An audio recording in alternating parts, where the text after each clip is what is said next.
Thank you for joining me today. My name is Joel Goldstein, and I'm happy to announce that we have Bob Phibbs on our recording. He's the CEO of Retail Doctor, and he's going to be covering a little bit about retail sales and how to really direct your brand today. So thank you so much for joining us. Thanks for having me, Joel. Yeah. So to kick it off, one of the biggest questions that I always get is, how do you know how to direct the niche that you're going after? If you have a product, how do you find the right niche for that retail sales channel? We don't have enough time for that answer, but I can give you a few ideas that ultimately, most retailers built their business carrying the same products that 80% of their competitors did, and now they're basically bitching that they can't get margin and everybody's cheaper than them online. And so my answer to you is, can you make a profit selling this product? And that's really important because a lot of independents are following the promotions and discounts model. And while that may work for Macy's, they have to do it because they have shareholders and an awful lot of people are relying on them. If you adopt that as your one way to get people in the door, I think you are constantly serving a different customer than the ones that can make you money. So I always say, look at the product that you can make margin on, that ultimately somebody can't always price shop you on, and then realize that whatever you do, the only one responsible for your success is you. So it's the experience in your four walls, not what Amazon's doing or Walmart. Now, from the brand side, if you're launching a product, how do you go about finding the right retail channel to bring that product into the stores? Well, I think most people realize that they want to start online because online gives you an awful lot of demographics. You've got traffic cookies. You've got all sorts of ways to learn who is it that actually is buying my product. Then you do lookalike audiences. And that's what the smart brands like Warby Parker and Casper all did. They started online, and now they realize that the window to make money is very small online. Even though everybody says, Right. Online brands, to make money, especially with free shipping both ways, it's punishing. So even Amazon is looking at how do we get into retail in a big way, in a brick and mortar way. So I always say online is a great way to do it. And then once you have that demographics, it's easier to find who you should be in partnership with. I'm glad you mentioned that, because one of the biggest problems that I think a lot of people struggle with is how to measure sales. So, when they're launching a brand, how do they measure the sales and kind of walk back all of their expenses to get the true revenue out of that? Well, most independents are just happy there's money in your jeans at the end of the day, and that doesn't really make it because, look, Wayfair is spending $198 per person to get them to buy something. I mean, I don't know who can afford that, but the logistics of that, if they didn't have VC money behind them, and most online brands these days would not be around. And I'm talking about Uber, I'm talking about an awful lot of big names that are being supported because they're hoping that they will be the first to market and they'll be able to outlast their competitors. That doesn't really work for most smaller brands. So you really have to start, no matter if you're going to open a store or you're going to get a product, and think, why is someone going to buy this from me? How much is it going to cost me to get in front of them? And then what's the lifetime value of them? That's why subscriptions are popular. But even I was reading the Harry's Razor still isn't popular. It was just picked up by some major CPG group and Dollar Shave Club as well, because the thing that they took from that data was, oh, this is a great opportunity. And just recently they said, oh, we realized guys are just lazy about canceling subscriptions. So it's not a function that your product was so great, which is what everybody was saying for the long time.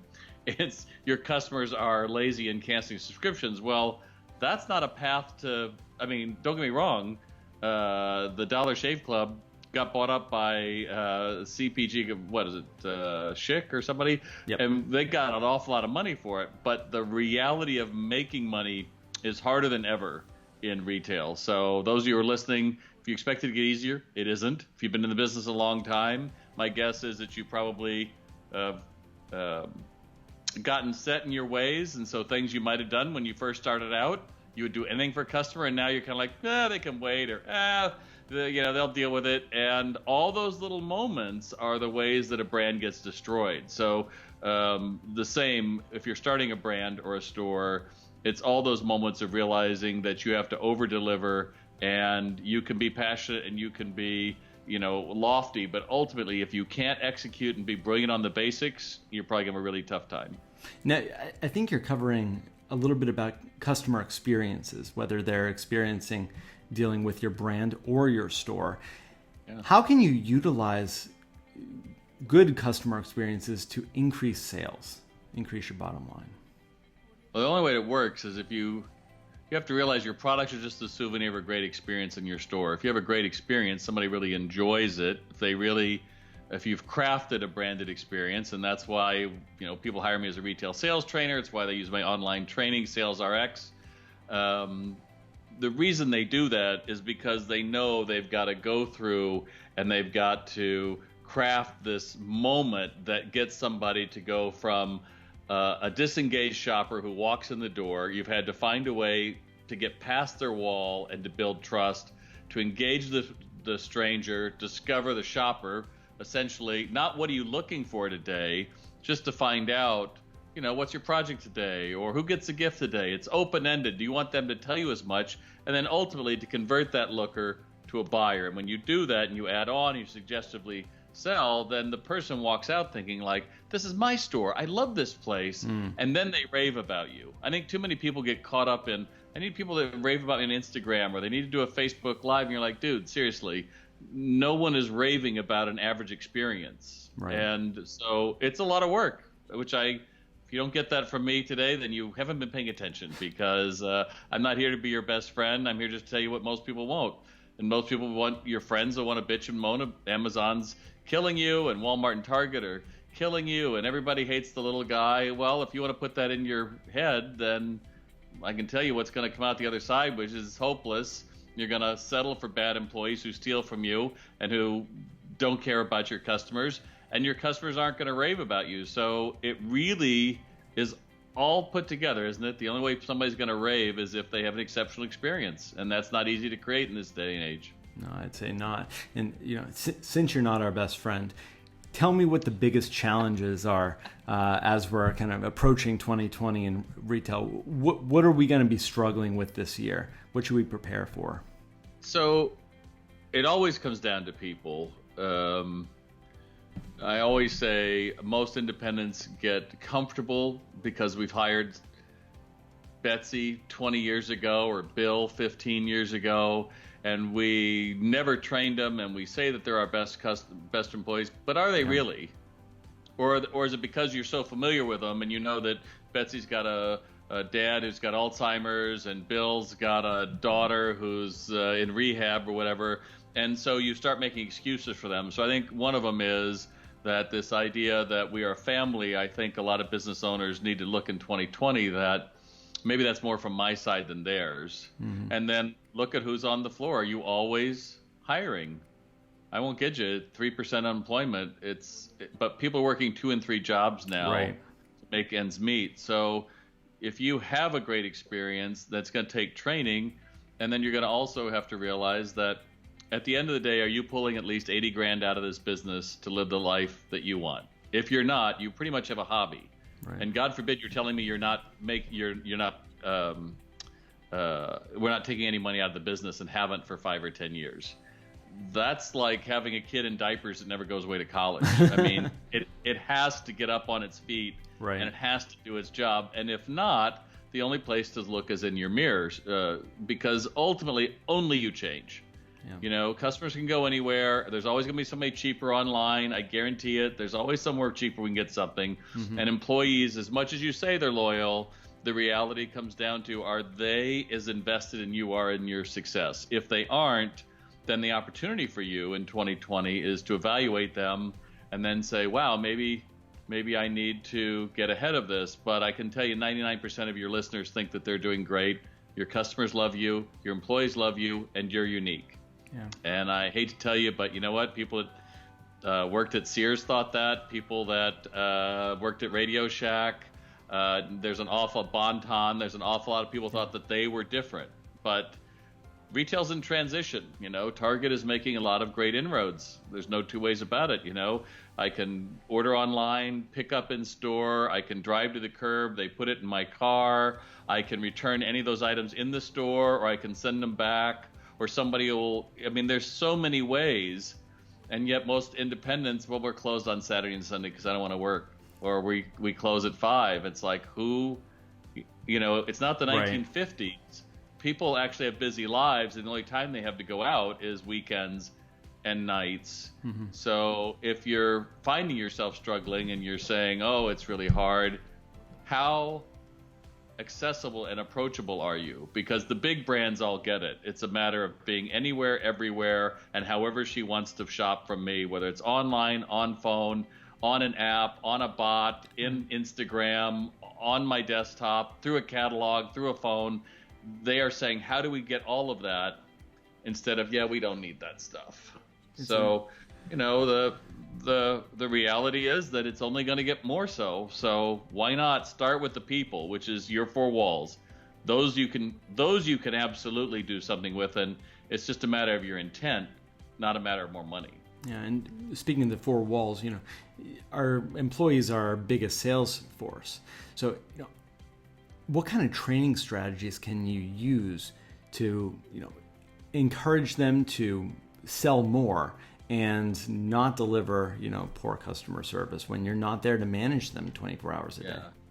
Well, the challenge you have is if you don't have a branded shopping experience, if you don't have a plan, then you're just hoping people are going to do the job, which rarely does. And, can I help you find something is basically saying, I don't know how to train my employees. So number one is to realize training is something you do, not something you did.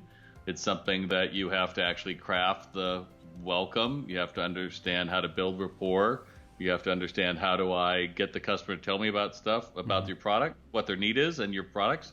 And then you've got to be able to present it in such a way that they go, oh, this is great. And what else could I do with this? And they start seeing themselves own it. A good sale is the customer sees the product. A great sale is the customer sees them holding and using the product. That's the difference. And then when you add on to that, then you're able to make a complete picture so that whatever they got from you isn't they came in for a screw if you're a hardware store. You found out their product is, the project they're doing is they're building a deck. So they needed screws. And then you're saying, well, how are you waterproofing it? Oh, I haven't thought about that. Oh, well, let's look at that. And then you're saying, have you thought about lighting? Because, it's dark right now, but, even in the summer, you want to have some, oh, I haven't thought about. Then now you become a resource and people are thrilled that they talk to you. Right. But if you're not, you're going to be happy with that silly screw for $1.25. And that's the problem that most independents do. They pride themselves on the $1.25 or the bolt for the toilet instead of ever suggesting buy a new toilet. Right. We're so proud on that ultimately I think you settle for crumbs when you could have the whole feast. And so that's why my online sales training program, you can go to salesrx.com. It's Bob in a box, and start at $195 a month for up to 5 users. I will teach you exactly what to say, but 90% of you won't do that because you'll say we don't need to. And I'm here to tell you, some of the clients I have, some of the big boys, all realize if we don't get ahead of the training and if we don't create this branded experience, we are going to watch more and more of our shoppers go online, because quite simply, every time Amazon gets a subscription or you buy something from some other online retailer, it's one less trip into your town square. And so that's the real danger, is that any amount of business that goes to an online retailer means less people driving by your store, coming into your parking lot, understanding who you are. So when you get someone in, you really have to pay attention to, did you convert them from a looker to a buyer? Now, you touched on something that a few of our experts kind of honed in on, and that's that what makes independent retail reliable, able to survive in the future, is going to be that in-store experience. But how do you get the people in the store? How do you bring that customer from the street into your store? What kind of tactics can you use for that? Well, there's always ways you could do it. It depends on your business, but I do a whole Facebook Live intense for 3 weeks. I give them one lesson every day they've got to do, and they kick and scream, starting at like, holy crap, this is hard. But you suddenly realize, oh, there's a lot I could do here. And you have to really focus it. So I think Facebook Live, I think any kind you can do with an Instagram Live, any kind of way that you can show rather than tell, and not just, we got this in this week and it's 20% off this week. No one's going to respond to that. So you've got to find a way to craft a message. And, people poo-poo direct mail, but for some rural areas that might be just great for you. It's just so damn expensive. It's like 75 cents a piece. So it would only be your list, but also just going through and making sure you did an email once every 3 weeks, let's say, to keep your brand top of mind. So if you're a gift store, every month you're going to have something different out there. And it's not so much that you wanted to come in that day. It's just you want to brand their butt. Right. If you're looking for a gift, I've got to remember Susie's Gifts or whatever it's got to be so that they always remember it. That's probably the biggest thing independents do. We think that everybody remembers us. In fact, one of my very first client 30-some years ago was a little coffee roaster who's go up against a Starbucks, and two Starbucks, as a matter of fact. And I walked his trade area of a mile around his business, and I knocked on doors, and I introduced the brand, and I left him free coffee. And the interesting thing was only 33% of those people even knew who Mike was or where he was. And I came back and told him. He was so upset. He goes, I've been here 27 years. I goes, dude, this is great. It means we have a whole new market that doesn't even know you. But his thought was, oh, well, everybody knows about me. And I said, no, because people move. Yeah. And alliances change. So make sure that you always remind people. And then when you come to a place where you're stuck and things are a little bit harder, you don't have to reintroduce the brand. That's the problem. Once you go out, people are like, oh, I thought they went out of business or something happened. And you're able to say like a consistent message. I think that's the key. I think our culture is also changing as far as where we live and how long we live there. We don't grow up in the same town that we retire in anymore. So that's I can definitely see how that can change. How can that brand earn customer trust? Trust is such a intangible kind of aspect to it, but it's so important at the same time. How can you endear yourself? Well, trust is, again, if you're not going to build trust in the first third of a sale. If you don't build trust, I don't give a damn what product you have. I don't care how great it is. I don't care about your layaway plan, your free shipping, your, comes with $30 off. It just doesn't matter. If I don't trust you, I'm going to put a question mark around everything you say. So, and we've all had that, right? You go in with something and you say, oh, will this do it? Oh, absolutely, you'll do it. And then you get it home and like you wash the shirt and it's all puckered and you're like, well, it's a piece of crap. Oh, well, but it was on sale for $24.99. And you learn, oh, don't buy shirts at $24.99 from these people. So now you've scarred that whole experience. The customer always thinks, I don't think so. So you build trust through people. And quite simply, look, the secret to retail is really quite simple. People who feel they matter buy more. That takes a lot of work to get someone to feel that they matter. But for that 5 minutes, or if you're selling window coverings or flooring, 20, 30 minutes, they've got to feel that they're the most important person in the world. If you miss that, if I feel worse for going, I was in a designer boutique in the Garden State Mall here in New Jersey this last week. And you would know the brand. And I walked in, and it's a beautiful store, and I couldn't see anybody. And finally I saw a guy in the middle of the store looking out.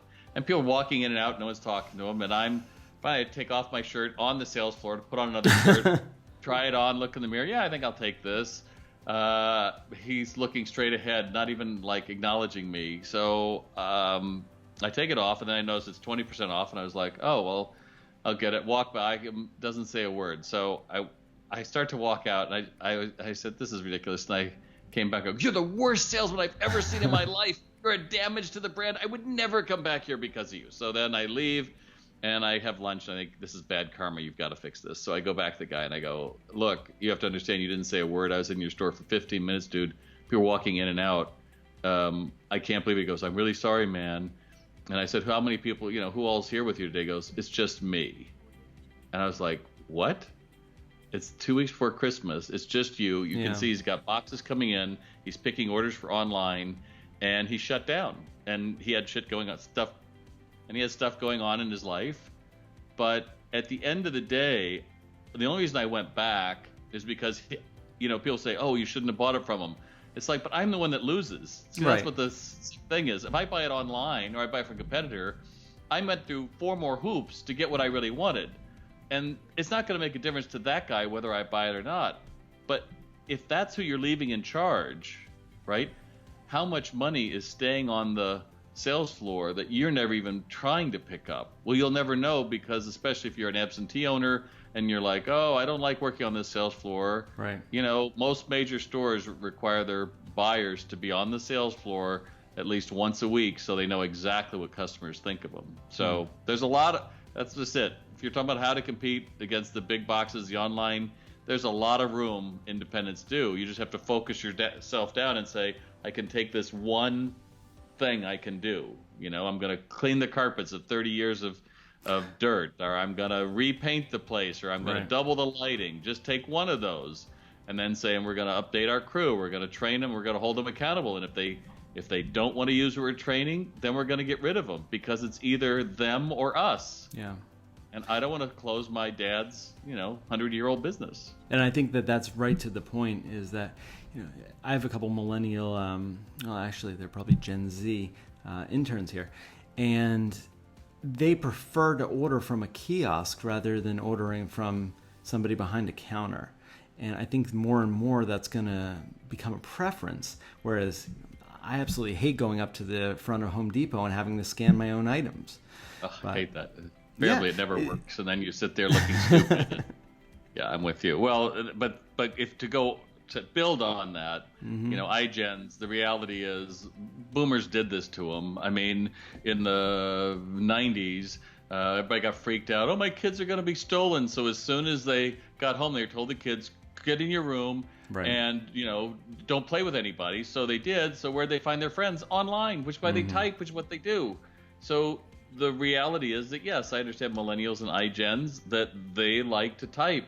However, they're not stupid, and they're the most educated, brightest individuals we have, but they just don't know what they don't know. So they're good examples to be able to teach human communication, because already we're seeing that iGens seem to crave authentic human-to-human connections, even if they don't know how to do them correctly. So, they're making a comeback with the malls. Everybody thinks that the iGens are the ones going back to these social areas. So the opportunity for you, but I won't kid you, I hear people all the time say, it's different than when I grew up, kids just quit. Yeah. And they do. I get all of that, but that doesn't relieve you of the responsibility. If you're going to own a business that's successful, you have to find a way around that. And people quit managers. They don't quit businesses. That's interesting. It's the way you're treating them, not what they're doing. Right. As far as your frontline staff and kind of how to cultivate that, what kind of soft skills are needed by them to really kind of make for the best work environment, and what can a manager do to kind of create that retention as far as the younger? Well, I think you got to be curious about other people. First off, you just got to be curious about it. Like, why today did she come in the store? Someone walked in the door. Why did she come in? Maybe she lost 50 pounds because she had a kid. Maybe she just left her husband. Maybe she's getting married. Maybe she just moved to the area. There's a million stories out there, and that's what's interesting about retail. But we have gotten out of that being curious, and now it's about what the hell product do you want and get the hell out of here. Right. That's really what it's become, right? What are you looking for? I'm looking for a gold watch. It'll be on about this size. Do you have that? Oh, we've got one over here. Meanwhile, why do you want the watch? Right, the why never comes I've got a promotion, and I'm looking for something to show it. Oh, okay, great, excellent. Well, I saw you saw one online. The one you're talking about is something online, which means it's something the same or better. Sure, and now you've got a dialogue, but we don't do that. I'm looking for this. Did you see? Saw this online. Do you guys have this? No. Do you know where I can get it? No. Okay. Now, meanwhile, that might have been the one that made your month. That sale could have been the one.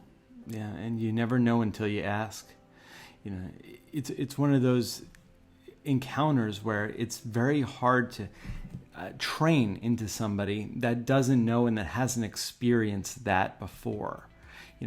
How do you get over that fence? How do you train somebody on something that they've never been through? Well, that's pretty easy, though. I mean, if I haven't taught you how to play piano, there's a piano, okay? Right. The keys are relayed this way, and then they're in various scales. But I teach you a basic scale, and then you get success with it. But just because I taught you the scale doesn't mean you're Billy Joel. Right. You know, you're going to practice again and again and again. And the same thing with customer service. The other thing is you go out and you join them and you go through different boutiques around your store, your community, and you say, see how that felt. See what that felt like. You go to a restaurant. Did you notice that she said this? Did you notice how they came around and they poured the water without asking? Did you notice how they waited so long for giving us the check? What do you think that did to my experience? And you start opening their eyes to it. You know, I have several vendors who I use, and almost all of them say, you know, you've ruined shopping for me now. And I go, why is that? It's like, well, I used to put up with bad stuff, but now I realize what's really going on, and I refuse to give them my money. And I said, well, then that's great. We've elevated the idea. So you really do have to elevate it, because if I was to tell you, hey, Joel, we're all about incredible customer experience. Give me an example of great customer service. And you might say, I got my Frappuccino in 2 minutes when I walked in with my mobile app. And it's like, okay, that's an example of that, but I need to take you from there and bring you all the way over here. So you take them where they're at, and then you have to elevate it. So you do say, you know, maybe you're going to, if you're a luxury retailer, maybe you're going to say, I want them to spend the night in a 5-star hotel. Yeah. See what that feels like. Because ultimately, I think most people, you know, with the fact that people are renting clothes now and that's a thing, is such disregard for your personal style and such disregard for the brand, and it doesn't matter. It's like having McDonald's like for your clothing. I just don't get it. And a lot of people are, oh, it's smart. It's like, but is it? Because it's still second. You know, it's still second or third generation of what it's not the same feeling. If I'm going to go for a job and I go and I get a new suit or a new sport coat or an outfit, that's a level of confidence I'm not going to get from rental, right? That's what I maintain. So just understanding that it's up to you to bring them along from whatever they think great customer service is, and then actually unpacking what great customer service is. You know, I tell a lot of stories on my blog on the retaildoc.com. I had this woman, and I met her in San Francisco in the first floor of a clothing store. I'm getting in the elevator, and she's just chatting me up like, oh, first time you've been in San Francisco? And I go, no, I just spoke here. It's like, oh, what do you do for a living? We go all the way up to the 7th floor, and I get off, and she goes, would you like a tour? And I was like, oh, this is a salesperson. So to make a long story short, she showed me these jeans, and they were very expensive, and I said, well, I'm never going to buy those. And she goes, well, you know, why don't you just try them? You're here anyway. And ultimately, I ended up buying them. But all the way down, she said, well, you want to take a tour of this? Like, no. And then we took one lap around. We came down, we got to the bottom, and we went to pay for it. And she goes, you know, is this cash or charge? And I said, well, you're probably going to have to ship them to me, so I guess my charge. She goes, oh, no, they're ready for you right now. And I was like, wow. Yeah. Because she'd marked them, and she didn't let me know what all she had done behind the scenes, and all the people had to run around to make that all happen. But what did that do for me to say, like, wow, that was an amazing experience? Well, that's what you can do with your store. It's just finding out what would be that amazing feeling for someone, and then figuring out, well, that would take what amount of effort to deliver, you know? And how many people have you told about that experience in your lifetime? Huh? How many people have you told about that experience in your lifetime? I've told quite a number, that's for sure. What's been the word of mouth on that? I mean, that's quantifiable. On the opposite side, I did a live video in front of Neiman Marcus last December, and what a horrible experience it was. And I think I got 180,000 views in a month. Really? And I just said, this is what's wrong with retail, because all the employees were waiting for me to come and ask and give them stuff, never upselling, never suggesting, nothing. And yet most people would say, oh, well, you know, that you didn't ask for something else. It's like, but that's not the point. This is a company $4 billion in debt. Right. You would think you'd be saying, okay, what are we going to do in our department to get this right? Yeah. And ultimately, I think that's what's going to make retail fun. You know, retail is not going anywhere. It's changing. I think a lot of people are trying to figure out how do we do a better job of what we can control, and then just focus in, you know, target and Walmart both 2 years ago had announced they're putting money into their stores and in their employees in training. The stock went down like 20-30% on both of them. Like, what a waste putting money in brick and mortar. Both of them had their best quarters ever this last quarter. And suddenly people were like, maybe they're on to something. Right. Because if you don't engage the employee, they're never going to engage your customers. They can't be a disconnect. Like, Joel, get that out there and go help that woman. Like, yeah, that's just not going to work. You have to instill the confidence. Now, the biggest buzzword this year is going to be sustainability. You know, all the single-use plastics going away. They're going to be pushing more sustainable practices. How do you think that's going to affect the brands that are selling into the stores and the stores themselves? You know, is that going to have a big impact, or is it just going to be passing? I think it's a certain customer. I mean, again, to me, sustainability is a nice to know. I don't think it's a must know. I mean, I have a bamboo sport coat I got at Nordstrom. It's a beautiful, a bluish turquoise. I couldn't even describe the color. When I saw it, it was such an amazing coat. I was like, this is great. And then the employee's like, oh, you know, it's sustainable. It's harvested. Like, don't give a damn. Get it on my back. And then he's like, oh, you know, it's bamboo. And it's like, yeah, is that like linen? Is that like, does it hold? I think so. Well, ultimately, I bought it because it's an amazing coat that fit amazingly. The sustainability was there. But I think that's the challenge for everybody is, you know, we're being told it's all about the story, and having a story of sustainability is fine, but it still has to meet my needs. I don't think still has to talk. I don't think I'm going to choose it. You know, here's this ugly brown jacket. It's sustainable. It's made from cut up Coke bottles and dog leashes. Like, yeah, I don't want a product like that. Or, you know, surprise me with it. But I don't think that's my main. So just be careful. The same thing with CBD. Give me a break. My gosh, everything and its uncle is CBD these days. And, you know, there's no verifiable anything about how much it has or doesn't have or whether it's good or bad.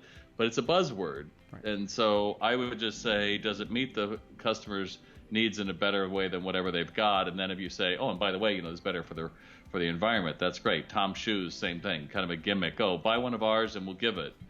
Company's not doing well. I mean, in the end, do you really want to wear that kind of shoe? Not really.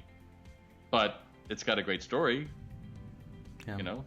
Well, if you could leave us with one piece of advice for 2020, you know, what's that one piece that we can do to impact our business that we should focus on moving forward? So the number one thing you do is it's all about conversions.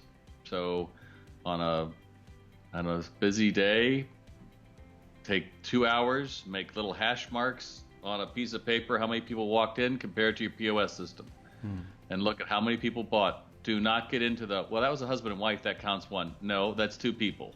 And if it's a family of 4, it's 4. And if it's a single guy, it's 1. Just make it easy for someone that doesn't require a lot of thought. And then just look at it, and you think your conversion rate is 90%. Your conversion rate, if you're lucky, is in the 10s and 15s. And so the one thing that you want to be able to do is maximize conversions. Interesting. It's all about conversion. Take those lookers to buyers.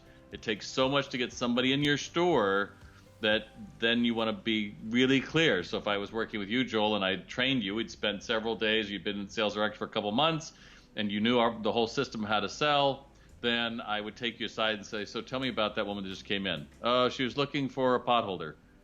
Yeah, what's their story behind it? I don't know. Well, Joel, what we told you is we want to get that story, because if we collect the stories, then we can really help them out. If we don't, then we're just a warehouse where someone's coming in and asking for something, and that's really not it. So you got that, Joel. So what everybody should be doing, making sure we follow through and get the stories. That's right, because if you don't, then we're going to find somebody else who will. Right. And so that's my second part, is you're going to have to grow a backbone. And, you know, it's called a boss, it's called work, because you're managing a business. It's not called play, it's not called family. You're marrying, you know, and whether you're married to them or not, if they shouldn't be on the sales floor, why do you allow it? So those are my 2 big things. I love it. Well, thank you so much for your time, Dr. Bob. If anybody has any questions, you can reach him on salesrx.com. If you need any sales training, we're going to include it in the link below. Thank you so much again. Thanks, Joel. Appreciate it.